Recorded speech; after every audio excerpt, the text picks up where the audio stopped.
puissant. Il a dit si c'est le cas, alors il faut que moi je diminue. Parce que nous ne devons pas être deux au même moment sur la terre. Moi je dois diminuer et lui doit croire. Et si tu as déjà reçu le Saint-Esprit, vous ne devez pas être deux au même moment qui domine dans la chair. Vous ne devez pas être deux qui prennent les décisions. L'un doit diminuer et l'autre doit croître. Et j'ai pris ce soir que le Saint-Esprit croisse dans ton cœur. Que le Saint-Esprit prenne des dimensions ce soir. Que le Saint-Esprit devienne plus grand. Que le Saint-Esprit soit puissant. Que le Saint-Esprit soit merveilleux en toi. Si tu le crois, dis ta mère. Oui, monsieur. L'un doit croître. C'est lui qui ciel. C'est celui-là qui est censé croître. Et c'est lui que maman et papa ont mis au monde. Devrait diminuer. Alléluia. Aussi longtemps que tu laisses la chair te dominer, tu ne verras pas certaines choses dans ta vie. Aussi longtemps que tu laisses tes sentiments te conduire, tu ne verras rien dans ta vie. Est-ce que vous le comprenez? Croyez-vous cela? Amen. Si vous laissez la chair, vous dominer, bien aimé, vous allez souffrir. La chair aime le confort. La chair aime le repos. La chair aime les éloges.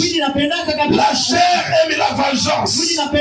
La chair aime toujours les bonnes choses. Mais aussi longtemps qu'il aime ça, tu ne feras aucun progrès dans la vie. Alors ce soir, il faut que tu fasses croître l'esprit. Amen. Non, si tu le crois, moi je vais attendre. Amen. Il faut que tu fasses croître l'esprit. Parce que l'un entre la chair et l'esprit, l'un doit croître et l'autre diminuer. Et tu ne dois pas les faire croître tous les deux. On n'a pas dit tous doivent croître. L'un doit croître et l'autre diminuer. Et celui qui doit diminuer, c'est la chair. Et c'est l'esprit qui doit croître. Quand il croît, quand il devient grand, quand il devient puissant, c'est à ce moment-là, les démons vont commencer à t'obéir. Le monde va commencer à t'écouter. La nature va commencer à t'écouter. Parce que ce n'est plus toi qui vis, mais c'est Christ qui vit en toi. Je ne sais pas si quelqu'un comprend ça. Si vous faites croître le Saint-Esprit en toi, quand tu parleras, ça ne sera plus toi qui parles. Ça sera le Saint-Esprit qui est en train de parler. Je ne sais pas si je prêche à des hommes vivants ici. Si vous me comprenez, dites Amen. Amen. Gloire à Jésus. Il dit, il devrait devenir plus grand, plus puissant, avoir une meilleure compréhension, pardonner, continuer à marcher comme Dieu le voudrait. L'homme qui a fait grandir la personne intérieure, cet homme-là est capable de pardonner. Il est capable de marcher comme Dieu le voudrait. Il ne sera pas un homme qui est influencé par les paroles des autres. Les gens n'évoluent pas ici. C'est parce qu'ils pensent qu'ils sont spirituels et pourtant ils sont tellement charnels. Ils sont tellement collés à la chair. C'est ce qui fait que même s'il prie, il prie aussi dans la chair. Il ne prie jamais en esprit. Il prie toujours dans la chair. Et toute la prière est chair sur chair. C'est pourquoi Dieu vient te dire. Dieu vient te dire, tu dois mettre la différence entre la chair et l'esprit. L'un doit croître et l'autre doit diminuer. Je ne sais pas si tu comprends ça. L'un doit croître et l'autre doit diminuer. Tu ne peux pas aller loin avec le poids de la chair. La chair est tellement lourde. ne sais pas si vous comprenez ça. Si vous le comprenez, dites Amen. Gloire à Dieu. Nous devons combattre avec le faible jusqu'à ce qu'ils soient complètement mis à Jésus-Christ. Alors, ils seront de bons soldats. Alors, ils revêtiront l'armure complète. Lorsque les gens parleront d'eux, ça ne les blessera pas. Un homme qui a fait grandir le Saint-Esprit, même si vous parlez de lui, ça ne le blessera pas. Vous vous blessez tout le temps. C'est parce que tu n'as jamais fait grandir le Saint-Esprit. Tu as reçu le Saint-Esprit, oui. Mais aussi longtemps qu'il reste petit, tu vas expérimenter les expériences au niveau de cette dimension. Tu vas voir les gens, ils vont au ciel. Oui, on ne refuse pas. Mais ce qu'il est en train de vivre, ce sont des expériences, des échecs. Tout le temps. À cause de la petitesse de son esprit. Amen. Il peut s'achoper à tout moment. Il garde des raquines. Il garde des histoires. Il parle des autres. C'est parce qu'à l'intérieur de lui, il y a une petite lumière. Il n'y a pas vraiment, ça ne domine pas. Le Saint-Esprit doit grandir à l'intérieur de vous. Amen. Ça devrait grandir à l'intérieur. Dites à ton frère, fais grandir le Saint-Esprit. Amen. Lorsque les gens riront et se moqueront d'eux,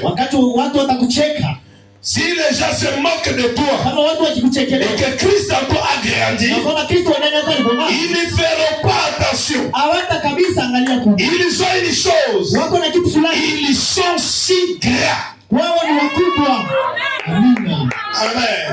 Un homme qui a grandi spirituellement, même si vous parlez de lui, même si vous vous moquez de lui, même si vous faites tout ce que vous voulez, ça ne lui fait rien. Qu'est-ce qu'il a? Il est si grand. Il est devenu grand. Oh là là, ils sont tellement remplis de gloire. Oh, que Dieu me remplisse de gloire. Que Dieu me remplisse de gloire. Que Dieu me remplisse de gloire. La seule chose qu'ils doivent laisser tomber, la seule chose qu'ils doivent laisser tomber, c'est cette robe de chair. Et aller droit de l'avant jusqu'à la gloire. Si vous voulez aller dans la gloire, vous devez laisser tomber la robe de chair. Bien-aimé, je suis en train de vous parler. Si vous voulez changer, apprenez à laisser tomber la robe de chair. Amen. Est-ce que quelqu'un me comprend? Si vous voulez avoir de la gloire, si vous voulez être rempli de puissance, si vous voulez être rempli d'onction, si vous voulez être rempli de la présence, laissez tomber la robe de chair. Oui, monsieur. Laissez tomber la robe de chair. Peut-être que tu es en train de me suivre et que cela ne t'intéresse pas. Mais je suis en train de parler à quelqu'un qui a l'intention d'aller loin avec le Seigneur. À quelqu'un qui veut devenir plus influent. Quelqu'un qui veut impacter plus sur le monde. Quelqu'un qui veut voir ses prières exaucées. Quelqu'un qui veut voir ses blessures devenir réalité. Si vous voulez atteindre ce niveau, apprenez à laisser tomber la robe de chair. Amen. Quelqu'un dira, savez-vous, hein? Quelqu'un a dit que vous êtes hypocrite. Madame Dupont, il a dit que vous êtes hypocrite. Vraiment? Eh bien, que Dieu le bénisse. Parce que lui a grandi. Même si vous dites qu'on a parlé de lui, il n'a pas dit tu m'as chopé. Tu m'as chopé. Non. Il va dire sans problème. C'est tout à fait normal. Savez-vous ce qui se passe? Telle chose cette église-là. Tel dans l'église. Il y a eu telle fille, telle sœur là, tel frère. C'est comme les sœurs d'ici. Ils sont tellement, ils ont des bouches de ceux qui sont comment. Amen. Amen. Amen. Telle chose, vous savez, on m'a dit. Vous savez, on m'a dit. Vous savez, on m'a dit. Si vous avez ce genre de choses, si quelqu'un commence à te parler, on m'a dit. J'ai attendu. J'ai vu. Cet homme-là est possédé. Tu dois savoir qu'il est déjà possédé. Amen. Il t'amène. Amen. On m'a dit, j'ai attendu, j'ai vu, on est en train de dire que ça c'est déjà un démon. Amen. Est-ce que tu as vu? Est-ce que tu as entendu aussi? Est-ce que tu es en train de voir ces choses-là? Ça c'est la possession démonique. Amen. Si vous n'avez pas à dire à quelqu'un, fermez ta bouche, j'ai toujours dit ça. Si vous marchez avec quelqu'un, tu n'as rien à dire. Mais commencez à chanter. Commence à faire autre chose. Pourquoi il faut créer des choses? Pourquoi vous avez la démangeaison des mensonges? Tu as tellement besoin de parler des choses parce que ça concerne quelqu'un. C'est parce que tu vis beaucoup dans la chair. Et c'est ça le seul blocage. Il y a cette église. Les gens sont tellement dans la chair. Et Dieu lui a dit, il faut que le Saint-Esprit croisse. Il faut que le Saint-Esprit croisse. Est-ce que vous me comprenez? Je prie Dieu, Seigneur, qu'est-ce qu'il faut dire? Va leur dire, il faut que le Saint-Esprit croisse. Et que la chair diminue. Oui, monsieur. Je vais attendre la main de celui qui croit en moi. Ne le dis pas si tu ne crois pas. Alléluia. Savez-vous qu'il se passe telle chose dans l'église et qui ne devrait pas se faire? Même le pasteur, il voit ce qu'il fait là. C'est comme si ça, il ne devrait pas faire comme ça. Dans notre église, on fait comme ça. Écoutez ce qu'il dit. Eh bien, je prierai pour cela. Ça, c'est la réponse de l'homme qui a grandi. Vous voyez, on est en train de négliger nous. Comment on me néglige? Comment? On ne nous dit pas tout. On te dira quoi? Si tu es humble, tu diras, je prierai pour cela. Vous voyez, il a grandi. Un homme qui a atteint ce niveau, il a grandi. Christ à lui a atteint un niveau où il ne s'achoppe plus. Il a atteint un niveau où il comprend que Dieu nous aide ce soir. Qu'il puisse fermer les bouches des critiqueurs. Dans le nom de Jésus. Et si c'est toi, que Dieu te libère de ce démon.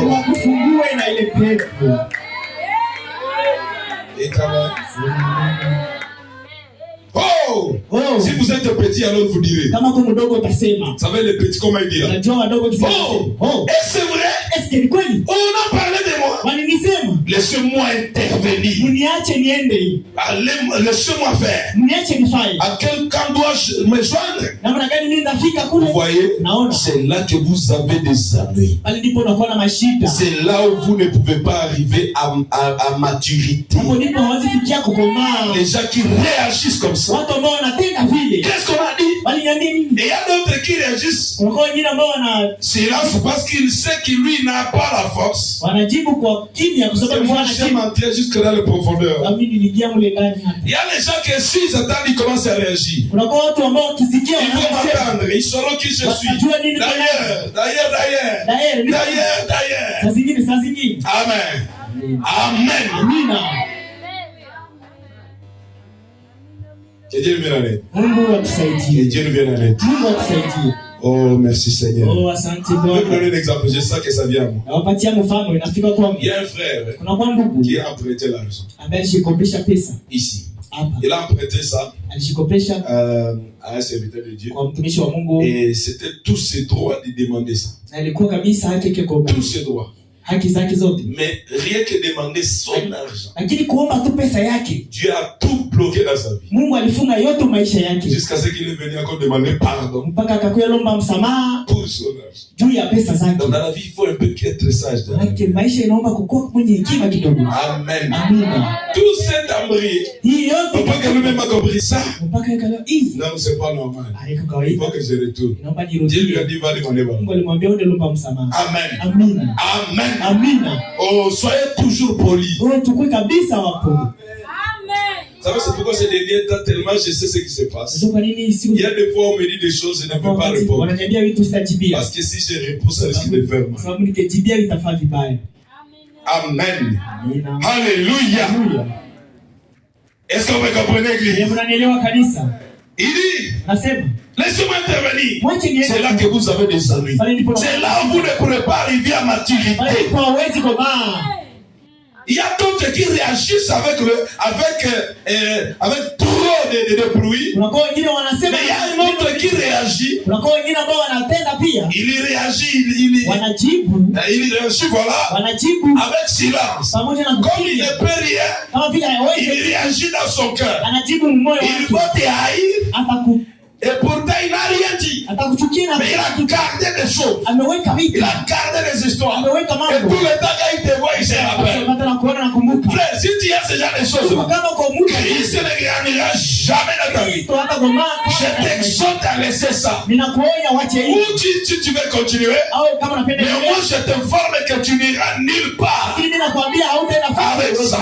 Il est mieux. Le prophète dit, si tu ne peux pas, alors pardonner. Ou si tu ne peux pas aller parler à la personne, ne dites rien et pardonner au fond de toi. Donc pour toi, ça va être un bon événement. Et tu dois réagir tel que tu devrais le faire face au frère là.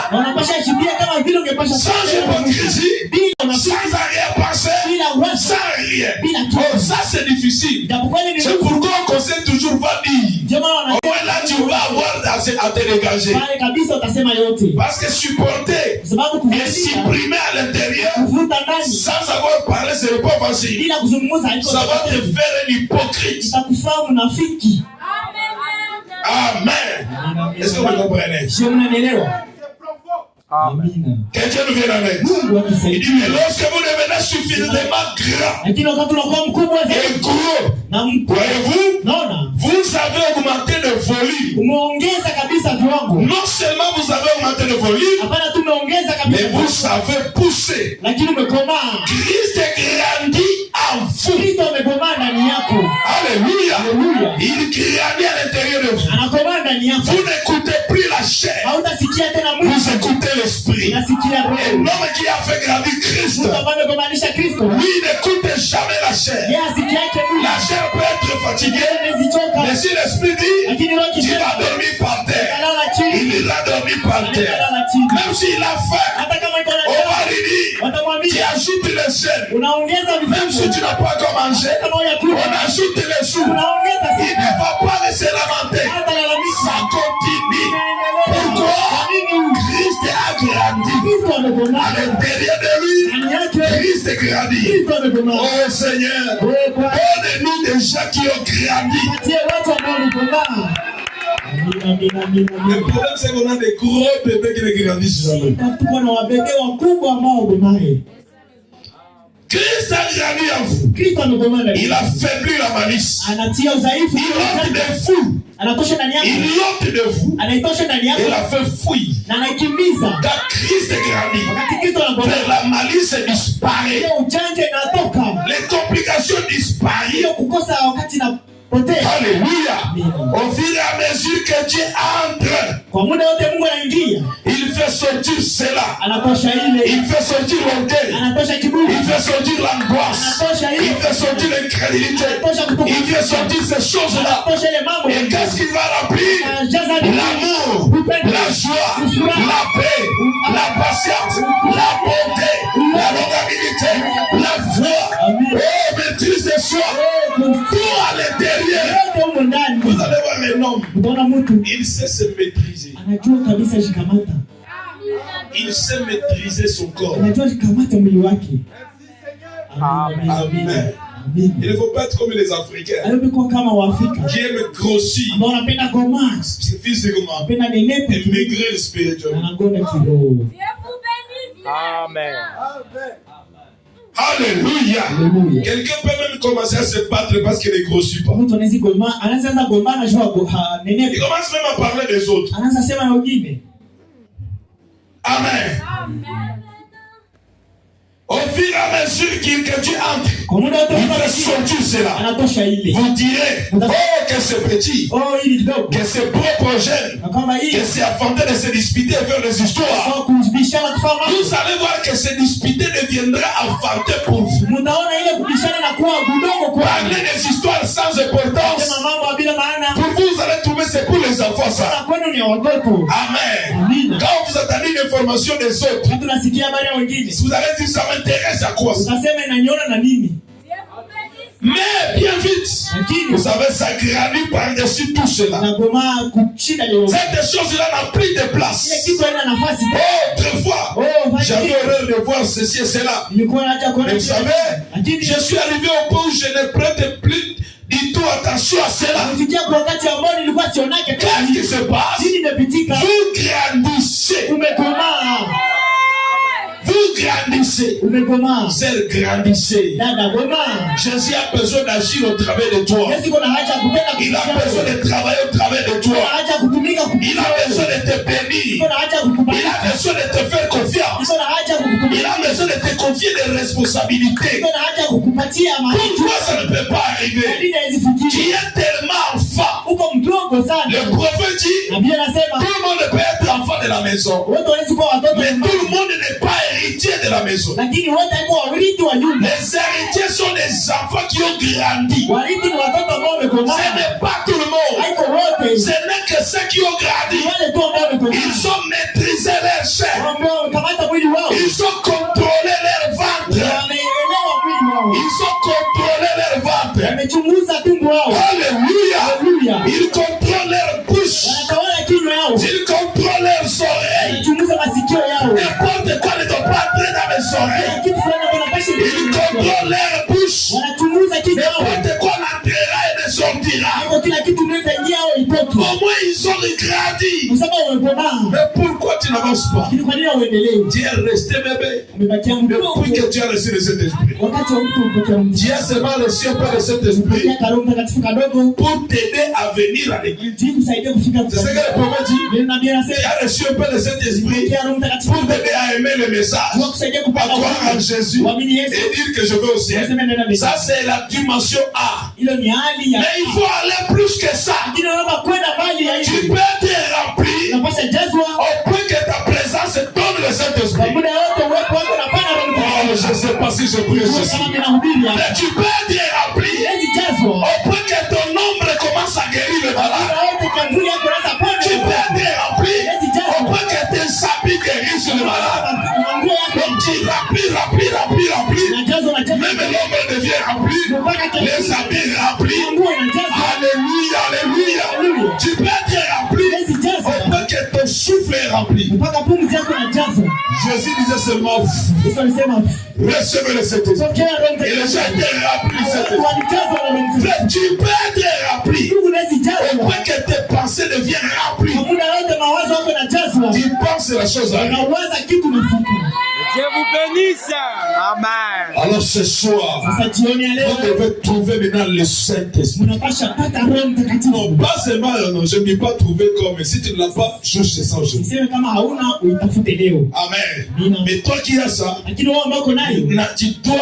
tu vas maintenant mettre la marche aujourd'hui. Il faut que ça commence à grandir. Commence à dominer les choses. Commence à contrôler certaines choses. Commence à dominer la chair. Contrôle les paix des yeux. Je ne dois pas voir n'importe quoi. Je suis un Naziréen. Un Naziréen n'habite pas n'importe où. Un Naziréen habite à Nazareth. Les Naziréens habitent à Nazareth. Est-ce que vous me comprenez? Les Naziréens ne vont pas au salon. Il ne va pas au salon. Parce qu'ils sont le fait de Nazaréa. Frère, si tu as le fait de Nazaréa avec Christ, il y a des choses que tu ne peux pas faire. Amen. Dieu vous bénisse. Amen. Alléluia. Alléluia. Est-ce que vous dites Amen? Est-ce que vous dites Amen? Oh, gloire à Dieu. Mais vous savez, lorsque vous êtes jeune, on dit que vous avez des douleurs de croissance. Vous savez, les jeunes, on a des douleurs de croissance. Pendant que vous grandissez. Vous savez ce que je veux dire? Cela veut dire que vous devenez de plus en plus grand. Amen. Si tu es vraiment vivant, tu dois avoir les douleurs de croissance. Dieu vous bénisse. Vous savez, les douleurs de croissance, c'est le coup de vouloir faire tout rapidement. Voilà. Tout rapidement. Si tu envoies un enfant qui est dans les douleurs de croissance, il ne va pas comme ça. Il va aller rapidement. Il court tout le temps. C'est pourquoi il tombe beaucoup. Il court tout le temps. Parce qu'en lui, il vient atteindre tout à rapidité. Toi, tu es devenu comme un vieillard. Oh my. Gloire à Dieu. Amen. Est-ce que vous dites Amen? Il y a les gens qui sont devenus fatigués. Ah, il faut aller calmement. Il est fatigué. Amen. Nous, on n'a pas besoin de vieillir. Est-ce que vous comprenez? Il faut les douleurs de croissance. Quant à la prière, on a besoin de voir Dieu prier rapidement. Nous voulons voir Dieu rapidement. Amen. Je ne vais pas atteindre les 50 ans pour commencer à voir la puissance de Dieu. Je vais le voir quand j'ai cet âge ici. Je ne veux pas avoir un véhicule à 50 ans. Je vais l'avoir à 7 ans. Il ne faut pas avoir ta première maison à 60 ans. Ça, c'est le bonus du retard. Alléluia. Est-ce que vous me comprenez? Est-ce que vous me comprenez? Vous devez avoir la mission d'aller rapidement. C'est pourquoi ça donne envie de faire beaucoup. Moi, je suis en train de me tourner avec les gens. Des enfants qui n'aiment même pas prier. On ne faut dormir par terre, ça me fait mal. Tu es tellement fainéant. Tu es fainéant. Et tu n'as pas droit à des grandes choses. Parce que ceux qui ont droit à des grandes choses acceptent la souffrance. Il faut la souffrance et la sueur pour accéder à la puissance de Dieu. Non, je vais entendre quelqu'un dire Amen. Mais on n'accède pas aux choses précieuses gratuitement. La douleur. Amen. Vous devez faire grandir l'onction qui est en vous. Vous avez reçu l'onction. Ne laisse pas cela tomber. Ne laisse pas cela s'asseoir. C'est pas l'onction de dire Amen.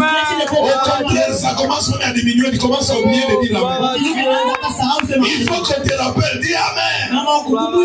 Si tu ne grandis pas, tu vas rétrograder. C'est ça la vérité. Est-ce que vous comprenez ça?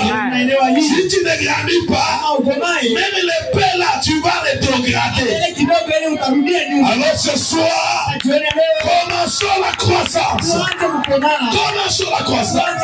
Est-ce que tu peux commencer la croissance ce soir? Seigneur, je veux que tu grandisses en moi. Je veux que tu grandisses dans mon église. Grandis dans mon ministère. Grandis dans mon expérience. Je veux te connaître plus. Je veux te connaître davantage. Je veux vivre près de toi. Je veux marcher avec toi. Je veux parler comme toi. C'est ce genre de personnes que nous voulons. Si tu le crois, dis Amen. Amen.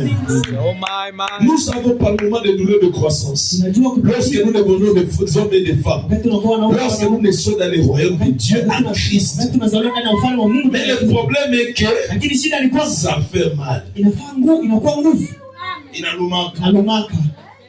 Ne croyez pas que la douleur de croissance c'est comme jouer au jeu. Ça fait mal. Tu n'atteindras jamais les choses grandes sans souffrance. Ça fait mal. Tu vas voir quelqu'un qui gêne tout le temps, qui brille tout le temps. Il dort par terre. Il est en train de gêner, en train de prier. Oh, quelques temps après, tu vas voir comment sa vie commence à changer. Ça commence à prendre notre tournure. Ça commence à aller très mal. Pourquoi?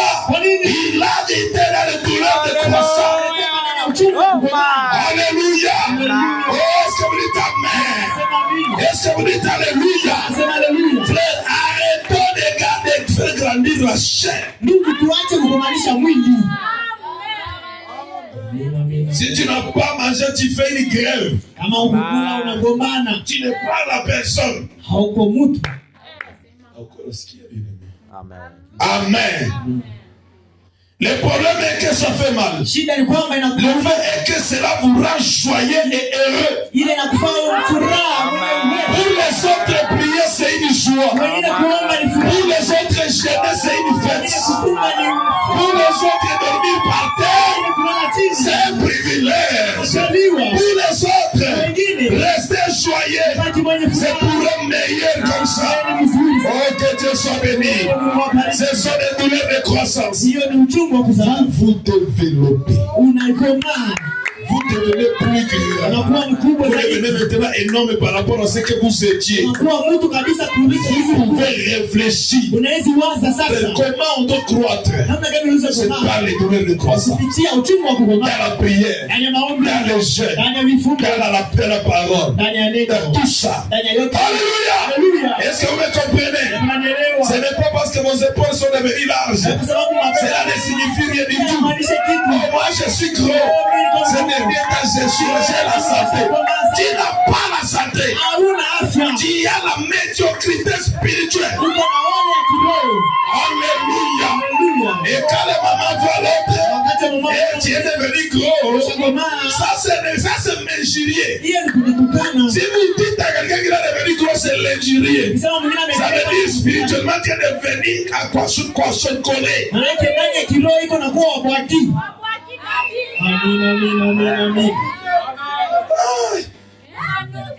Oh my.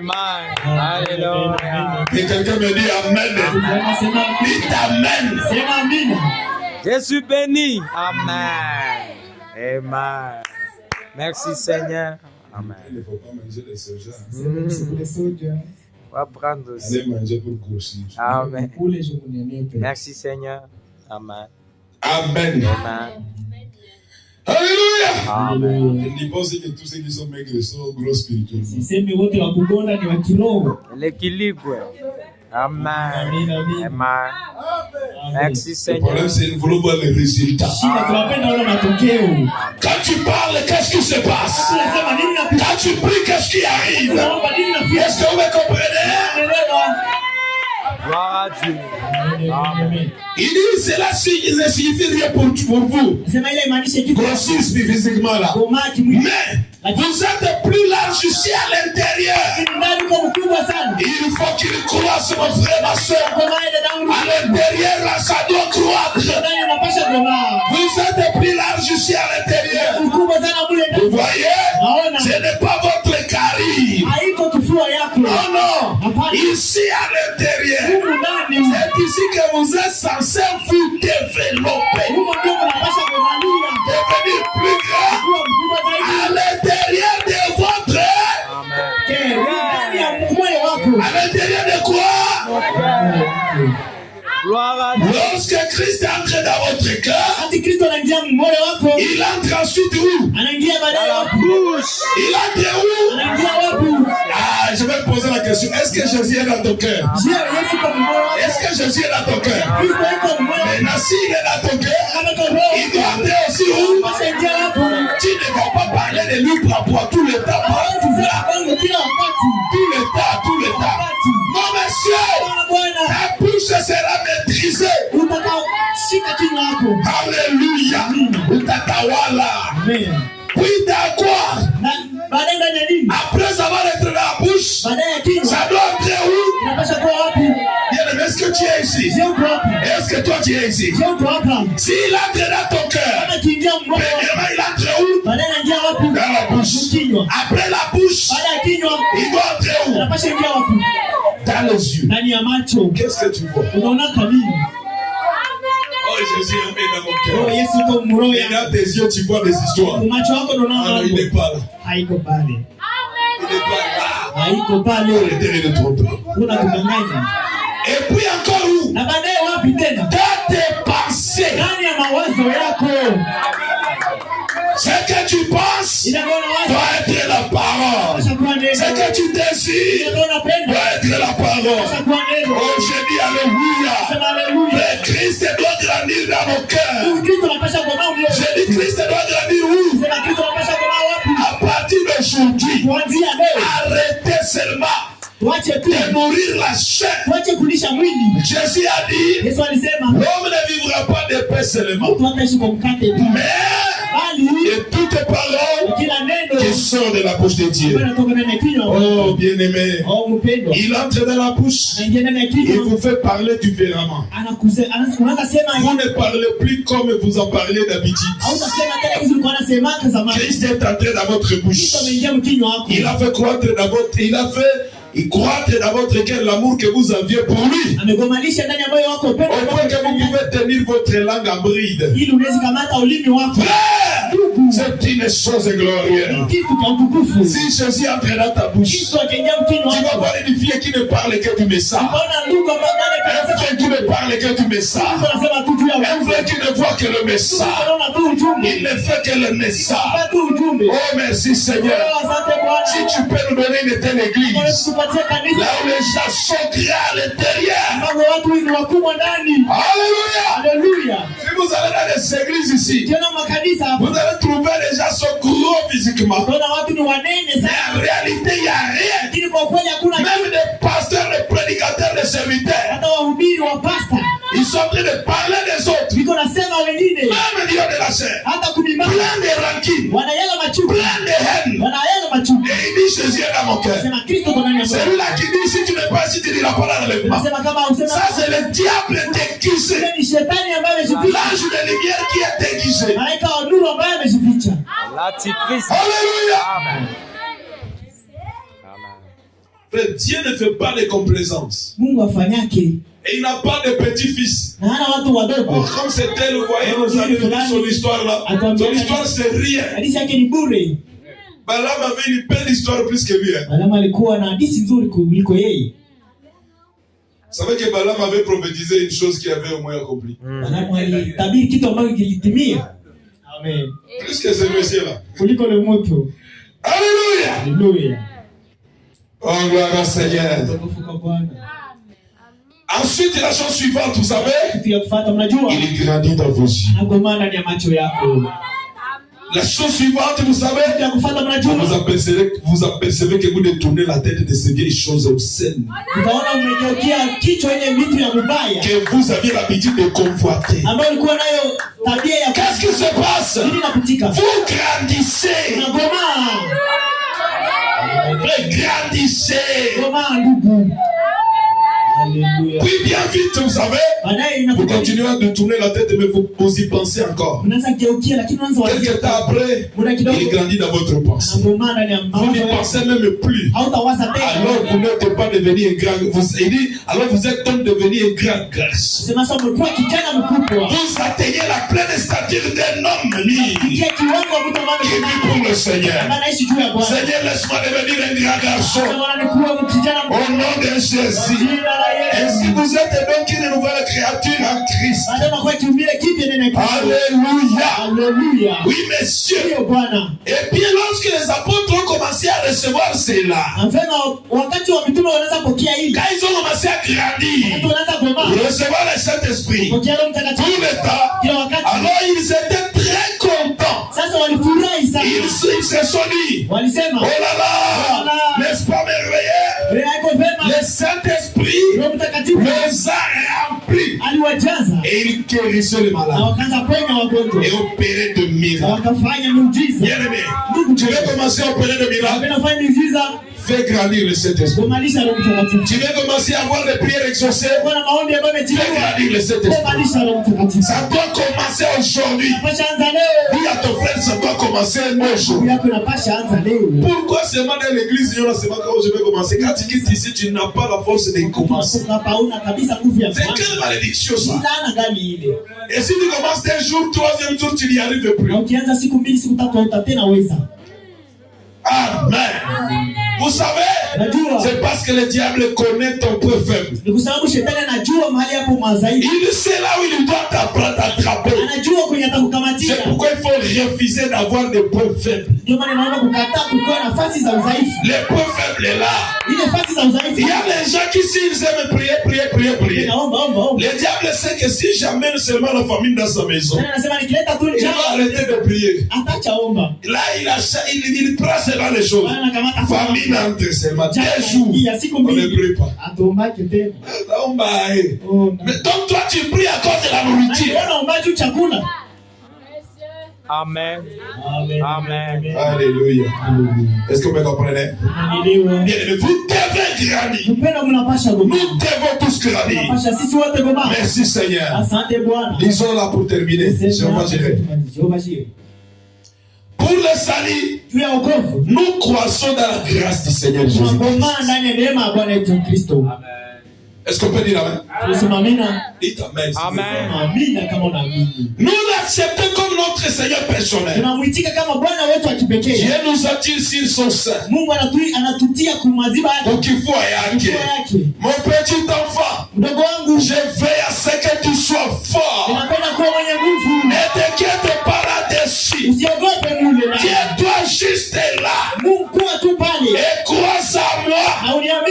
Qu'est-ce qu'on doit faire pour croire? Et lis simplement ma parole. Fais quoi?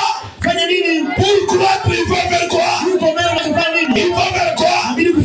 Lis simplement ma parole.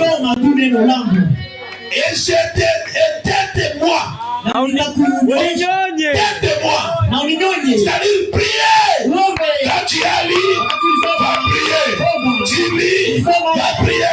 Tu lis, va prier. Ça commence à grandir à l'intérieur. Le désir là commence à sortir. Et tu commences à devenir plus fort. Et qu'est-ce qui va se passer? Et je te donnerai toute la force qu'il te faut. N'est-ce pas merveilleux? Est-ce que ce n'est pas merveilleux? Vous voulez croire? Lisez, priez. Lisez, priez.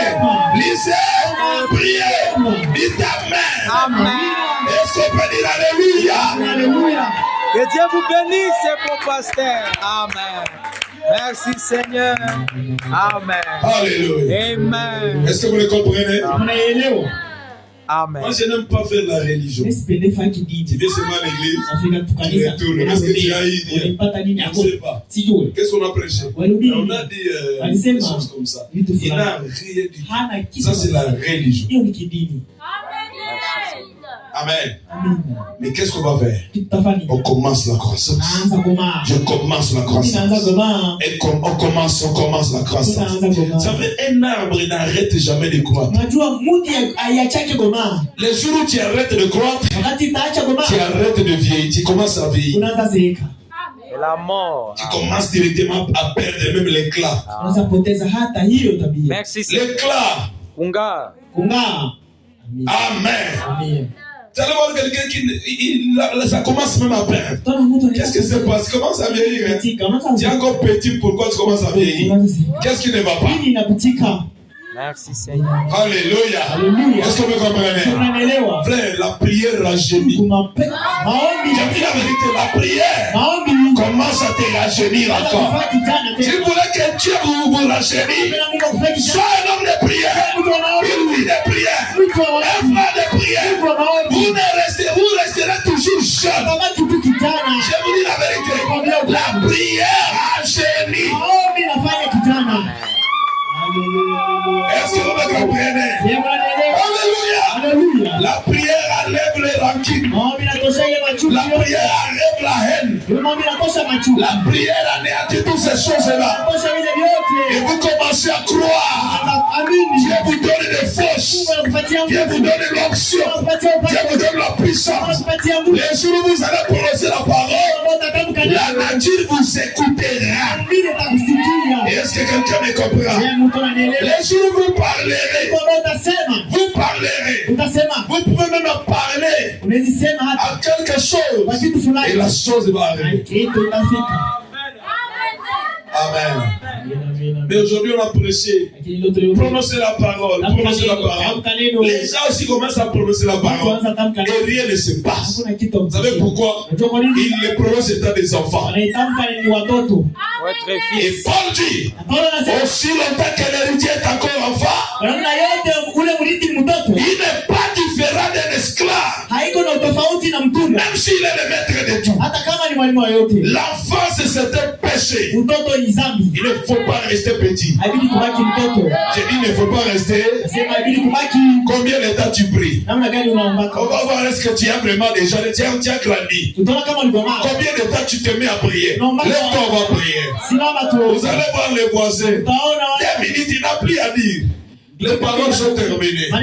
Mais si c'est pleurer, si c'est parler de ça, il va faire 4 heures du temps. On a dit, on a fait. D'ailleurs, c'est pourquoi. C'est à cause d'eux. C'est ça pourquoi. Tout ça, c'est à cause de la petitesse. Oh mon frère, lève-toi, on va prier. On va prier. Seigneur, je veux que tu grandis à moi. Je veux que tu enlèves la malice. Je veux que tu enlèves la haine. Je veux que tu enlèves la paresse. Enlève la paresse. Je ne veux pas avoir de telles faiblesses. Je veux être quelqu'un de mire. Quelqu'un qui est fort. Donne-nous les mélodies s'il vous plaît, on va prier. Nous allons prier, lève tes mains. Et nous allons prier le Seigneur. Seigneur, rappelez-moi. Seigneur, grandis à moi. Seigneur, transforme-moi. Seigneur, change-moi. Seigneur, bénis-moi. Seigneur, change la vie. S'il y a quelque chose qui empêche que je sois béni, Seigneur, je prie, ôte cela de moi. Grandis là-bas. Enlève cela. Commence à parler. Commence à prier de manière sérieuse. Dis Seigneur Dieu, je ne veux pas être le moins sérieux spirituel. Je veux être un homme adulte. Je veux être un homme sérieux. Oh Seigneur, bénis-moi ce soir. Laisse-moi grandir ce soir. Laisse-moi grandir ce soir. Laisse-moi grandir ce soir. Il faut que le Saint-Esprit croisse. Il doit croître dans ma vie. Oh Dieu, je ne veux pas être paresseux. Je ne veux pas être paresseux. Je veux vivre la parole. Je veux marcher dans la parole. Je veux marcher tout le temps avec toi, Seigneur. C'est ma prière. C'est mon désir. Au nom de Jésus, il doit croître à l'intérieur. Que le Saint-Esprit croisse à l'intérieur. Seigneur, fais croître le Saint-Esprit. Fais croître le Saint-Esprit. Fais croître cela. Grandis à l'intérieur de moi. Seigneur, grandis. Seigneur, grandis. Seigneur, grandis. Seigneur, grandis. Je veux que tu grandisses. Au nom de Jésus. Seigneur, grandis dans mon foyer. Grandis dans mon église. Seigneur, grandis dans ma famille. Seigneur, grandis. Oh Dieu, enlève les mauvais désirs. Enlève les mauvais sentiments. Enlève les mauvaises pensées. Enlève les mauvaises paroles. Enlève, Seigneur. Donne-moi ta grâce. Grandis à l'intérieur. Seigneur, grandis. Seigneur, grandis. Au nom de Jésus. Oh Dieu, je veux que tu grandisses en moi. Je veux que tu grandisses. Je veux que tu grandisses. Dans le nom de Jésus. Seigneur, grandis. Au nom de Jésus. Grandis dans mon ministère. Oh Dieu, enlève la légèreté. Enlève la légèreté. Enlève, Seigneur. Je veux être fort. les être sérieux. Au nom de Jésus. Demande que le Saint-Esprit te remplisse. Dis-lui de te remplir. Dis-lui, Seigneur, je crois. Je crois en remplissant. Je crois. Remplis-moi encore. Que ma coupe déborde. Que ma coupe déborde. Je ne vais pas avoir chemin de Saint-Esprit pour m'amener à l'église. Mais je vais avoir de Saint-Esprit pour me donner tous ces autres personnes. Remplis-moi, Seigneur. Remplis-moi, Jésus. Remplis-moi. Au nom de Jésus. Seigneur, remplis. Seigneur, remplis. Seigneur, remplis. Remplis mon frère. Remplis ma soeur. Remplis chacun de nous. Au nom de Jésus. Oh Dieu de gloire. Nous voulons le remplir ça. Nous voulons être bien remplis. Nous voulons être sérieux. Nous voulons marcher de la foi. Nous voulons marcher de l'onction. Nous voulons marcher de la puissance. Nous voulons marcher de la grandeur. Au nom de Jésus. Alléluia. Merci Seigneur. Alléluia. Alléluia. Voilà Jésus. Élève tes mains. Et dis au Seigneur, je te promets d'être sérieux. À partir de ce soir, je vais être sérieux. Allez Seigneur. Oh Dieu, je vais écouter le Saint-Esprit. Je vais commencer à t'écouter et à t'obéir. Je vais commencer à t'écouter et à t'obéir. Je vais commencer à t'écouter et à marcher près de toi. Au nom de Jésus. Oui Seigneur. Oui Seigneur. Alléluia. Merci Seigneur notre Dieu. Merci toi le roi des rois. Merci Père Céleste. Merci ami fidèle. Merci Roger des âmes. Merci précieux Seigneur. Oh Dieu des rois. Laisse-moi t'obéir. Laisse-moi te suivre. Laisse-moi marcher près de toi. Alléluia. Je veux marcher avec toi. Alléluia Jésus. Je n'écouterai plus la chair. Je n'écouterai plus la chair. Je vais écouter le Saint-Esprit. Au nom de Jésus. Je ferai ce que le Saint-Esprit dira. Alléluia Jésus. Seigneur, remplis-moi. Seigneur, domine-moi. Seigneur, domine-moi. Seigneur, contrôle-moi. Au nom de Jésus-Christ. Contrôle mes pas. À chaque fois s'échappe. Je suis glorifié.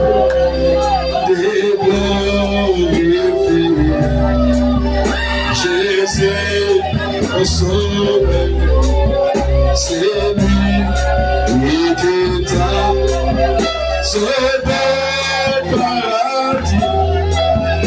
Oh, béni, béni, il pouvoir Satan. Jésus mon sauve, petit seul, et tout est maintenant, exalté ton nom.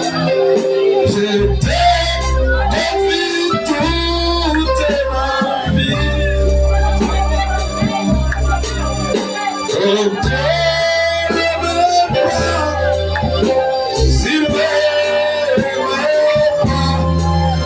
Jésus, je vais t'offrir à toi. Alléluia. Saint-Esprit descend. Remplis-nous, Seigneur. Enflamme nos cœurs. Enflamme nos cœurs. Enflamme nos cœurs. Enflamme nos cœurs. Enflamme nos cœurs. Enflamme nos cœurs. Oh Jésus, enflamme nos cœurs. Nous voulons te servir. Nous voulons te servir. Il faut que tu croisses à nous. Il faut que tu croisses à nous. Nous allons faire diminuer la chair. Au nom de Jésus. Il ne dormira plus sur des matelas. Il ne va plus manger tous les jours. Au nom de Jésus. Nous marcherons avec toi. Au nom de Jésus. Alléluia. Merci Jésus. Alléluia. Merci Jésus. Règne Seigneur. Réveille cette église. Au nom de Jésus. Donne-lui une nouvelle dimension. Oh Dieu de gloire. Donne-lui une nouvelle dimension. Une nouvelle dimension. Une nouvelle dimension. Une nouvelle dimension. Une nouvelle dimension. Accorde-le Seigneur. Une nouvelle dimension. Accorde-le Seigneur. Une nouvelle dimension. Accorde-le. Oh Jésus. Gloire à lui. Gloire à lui.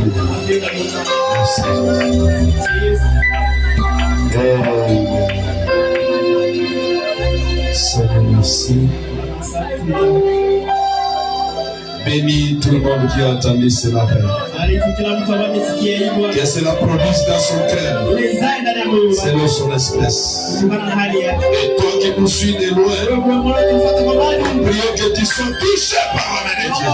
Que le même Saint-Esprit qui est ici, te visite aussi, il te remplit aussi, il te guérit au nom de Jésus. Et si tu es malade, nous prions que tu sois guéri au nom de Jésus. Seigneur, bénis cette église. Oh Dieu, bénis chaque cœur qui a reçu cette parole. Au nom de Jésus, nous avons ainsi prié par la foi. Amen. Que le Seigneur vous bénisse. Que le Seigneur vous bénisse. Amen.